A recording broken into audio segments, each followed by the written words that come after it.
The share of used cars priced under $20,000 just hit 30%. 6 years ago it was 53%. And used car prices in March 2026 just reached a 3-year high. If you're on a fixed income and you're still shopping for a reliable SUV under $10,000, the window is closing faster than most people realize. I get asked constantly what the best used SUVs under $10,000 actually look like right now. Not by reviewers, by real people who cannot afford to get this wrong. And what I keep seeing, the same 3 vehicles, over and over, being bought without hesitation by people who've done the math. 2 of them you'd expect.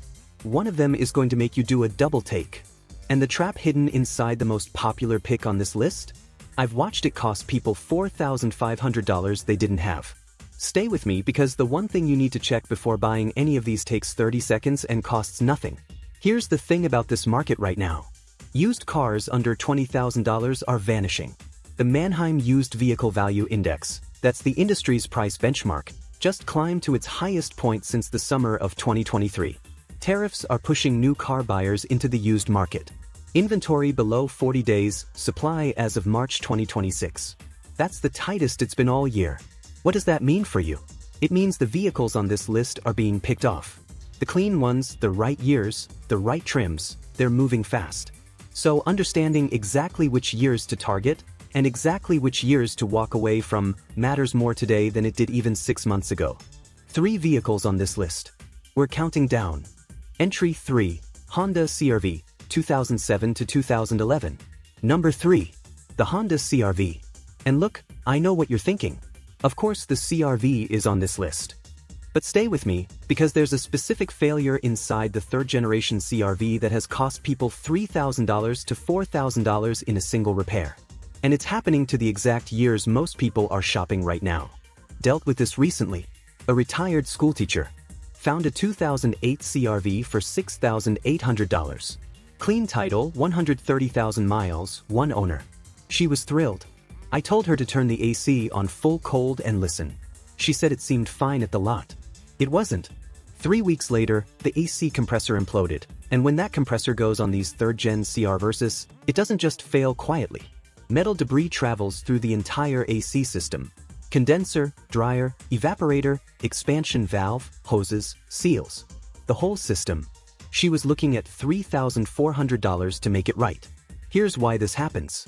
The AC compressor clutch on the 2007 to 2011 CR-V has a known failure mode. When it goes, instead of just stopping, it fragments internally and sends metal through every connected component. Honda extended the AC compressor clutch warranty to 7 years and 100,000 miles, but that was years ago. Every one of those warranties has expired. Today's buyer inherits the risk with no safety net. Now here's the twist. Honda knew. They extended that warranty for a reason, and then they let it expire and moved on. You didn't. Compressors alone run $1,064 to $1,758 at a shop. If the debris has already traveled, and in most cases by the time you hear the noise, it has, you're looking at a full system replacement. $3,000 on the low end. For $1,000 if you're not getting a deal. On a car you paid $6,800 for, that math doesn't work. 30-second DIY check. Here's the check I told you about, and this is the one. You can do this at the dealership, at a private seller, anywhere. Turn the car on. Set the AC to maximum cold, maximum fan.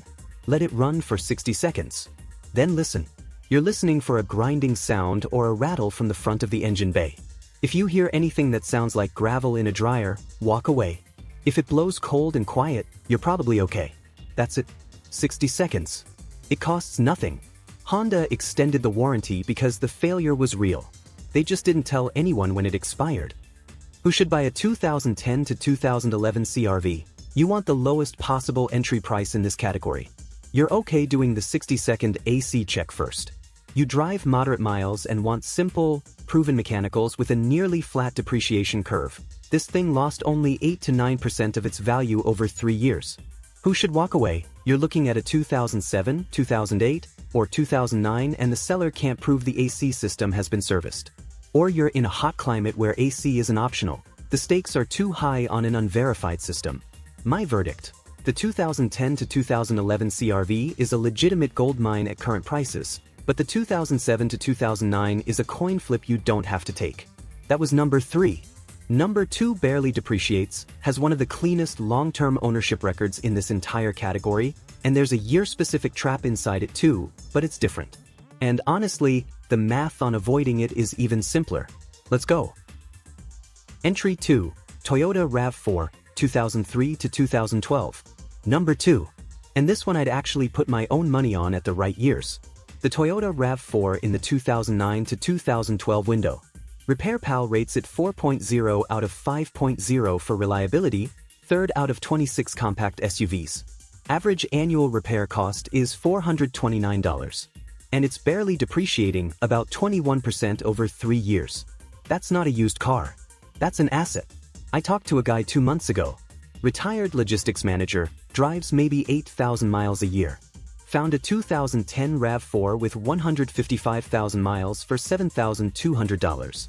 He called me before he bought it. I asked him one question: what year is the engine? He didn't know. I told him to find out before he signed anything. He called back the next day. It was a 2.5 liter from the 2009 Plus refresh. He bought it. He's driven 11,000 miles since then without a single issue. Here's what that one question is protecting you from. The 2006 to 2008 RAV4s with the 2.4-liter 2AZ FE 4-cylinder engine have a documented oil consumption problem.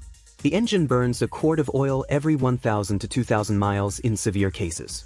Owners filed 600-plus complaints per year at Car Complaints. The 2007 and 2008 also had water pump failures around 100,000 miles and a defective intermediate steering shaft, Toyota Service Bulletin 0063-10, that caused clunking and, in bad cases, steering lockup. None of that was ever recalled. It was just quietly fixed in later production. If the 2.4-liter oil consumption goes untreated to the point of engine damage, you're looking at a short block replacement. $2,500 on the low end. $4,500 if you're at a dealer. The steering shaft fix is around $500. On a $7,000 car, those numbers change the entire conversation. The check for this one is even simpler than the CR-V. Pop the hood. Pull the dipstick. If the oil level is low on a car that was supposedly ready to sell, that tells you everything you need to know. Also ask the seller directly, which engine is in it. A 2009 or newer should have the 2.5-liter. If they don't know, look for the 2.5L stamp on the engine cover. Takes 10 seconds. The kind of specifics I'm giving you right now, year-specific engine variants, service bulletins, what to check at the lot, that's not something most channels bother with. Every week I put something out that the industry genuinely doesn't want you watching. Subscribe. It's free. And it's already saved people I've never met a lot of money. The 2009 RAV4 and the 2007 RAV4 look identical in a listing photo. The difference between them is $4,500 in potential repairs. One question at the lot separates those two outcomes. Who should buy a 2009 to 2012 RAV4? You want the lowest total cost of ownership in the compact SUV category, you're holding it for 5+ years, and you want something that reliably starts every single morning without drama. Optional V6 if you find one, 269 horsepower, almost zero reported failures. Third row on certain trims if you need the flexibility. Who should walk away? You want cargo space above all else. The CR-V beats it there. You need the absolute lowest price point and aren't worried about year specifics. In that case, see number 3. Or you found a 2006 or 2007 with 180,000 miles and no service history. That specific combination is a gamble you don't need to take. My verdict: the right RAV4 is as close to a sure thing as you'll find at this price point. Getting the year wrong costs you everything the right year was supposed to protect you from. You watching this right now, if you came in expecting those first 2 picks, what I'm about to show you as number 1 is going to change the way you look at this entire category. Most people would never consider this vehicle at this price. The people who do consider it are almost always glad they did. Before I show you number 1, drop your guess in the comments. Let's see who gets it right. Entry 1, Lexus RX 350, 2007 to 2009. Number 1. A Lexus RX 350, full luxury SUV, quiet ride, plush interior, Toyota's 3.5-liter V6 under the hood, for under $8,000. I know how that sounds. And I know the first question you're asking. What's wrong with it? Here's the answer: one thing. One specific maintenance item. $400 at an independent shop. If the previous owner handled it, You have a luxury SUV with Toyota mechanicals for the price of a used Honda Civic. If they didn't, and a lot of them didn't, you're looking at a potential engine failure with no warning. I had a conversation with a retired couple in their late 60s last fall. They'd been told by 3 different people, including a salesman, that a used Lexus under $10,000 was asking for trouble. They almost walked away. Instead, they asked me, found a 2008 RX 350 with 174,000 miles for $7,400. We verified one thing. They bought it. 6 months later, they've put 9,000 miles on it, and their only complaint is that the dashboard has some cracking. I told them up front that was going to happen. Cosmetic only. Costs nothing to drive. Here's the one thing. On the 2007 to 2009 Lexus RX 350, the 2GRFE V6 has a rubber oil supply hose for the VVTi actuator. That's the variable valve timing system that can develop a pinhole from exposure to crankcase gases. Over time, that pinhole expands. When it lets go, it doesn't give you a warning light. It dumps oil, starves the engine, and you find out when the engine stops. Lexus ran a limited service campaign, not a recall, a campaign that covered this repair for free. That campaign has since closed. Today's buyer is on their own. Lexus knew this hose could fail. They ran a quiet service campaign. They let the campaign close. And 15-year-old examples are hitting the used market right now with that hose still on them. The rubber hose replacement runs $243 to $405 at an independent shop.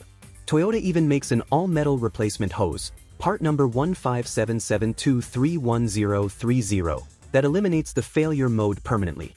If you skip it and the hose lets go, you're looking at $5,000 or more in engine repair. On a $7,800 car. That math only works one way. Here's the 30-second check for this one.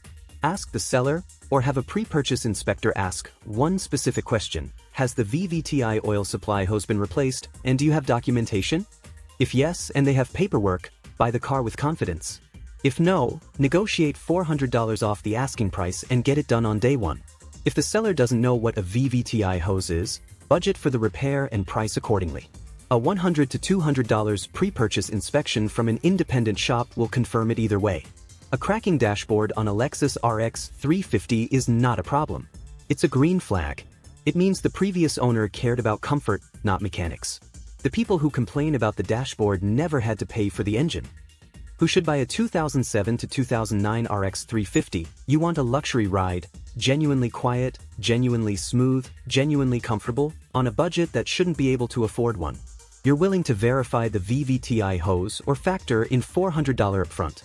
You drive low miles, 7,000 to 8,000 per year like most retired drivers, and want something that makes every trip feel less like a chore. RepairPal gives it a 4.0 out of 5.0 reliability rating, third best among 14 luxury midsize SUVs. Average annual repair cost, $550. That's $257 less per year than the luxury midsize average. Who should walk away? You need maximum cargo capacity. The RAV4 and CR-V beat it there. You're buying from a private seller who can't show any service records at all. Or you found a 2004 to 2006 RX 330, different engine, the 3MZFE, the VVTi campaign doesn't apply, but that generation has its own quirks worth researching before you commit. My verdict: the 2007 to 2009 RX 350 is the most underpriced vehicle in this category, at this price point, in this market. One $400 maintenance item stands between you and a luxury SUV that Toyota engineers built to last 200,000 miles. Most buyers never figure that out. That's your 3. Let's bring it home. 3 vehicles. Real numbers. Specific years. The trap inside the CR-V that a 60-second AC check prevents. The year variant question that separates a $429 per year RAV4 from a $4,500 repair. And a Lexus RX 350 that the market is chronically undervaluing because most buyers don't know what to look for. Right now, 90% of the people shopping in this segment this weekend are going to make this decision based on price alone. You're not doing that anymore. You know which years to target, which years to skip, and exactly what to check before you sign anything. One more thing I didn't mention in the title. Before you buy any of these, run the VIN through NHTSA.gov. Also, if you drive under 10,000 miles a year, and most retired drivers do, call your insurance company and ask specifically about low mileage discounts. ARP has a program with the Hartford that can take 10% off. On a car you paid $7,000 for, every dollar of annual cost matters. If this kept you from a bad decision, or helped you spot a better one. The next question is what happens when you want to keep that SUV past 200,000 miles. I went through the 5 vehicles most likely to hit 300,000 miles in real-world ownership, not manufacturer claims, not magazine tests. Real owner data. That video is right here. It's the logical next step. That's real-world experience talking. Take it or leave it. I'll see you in the next one.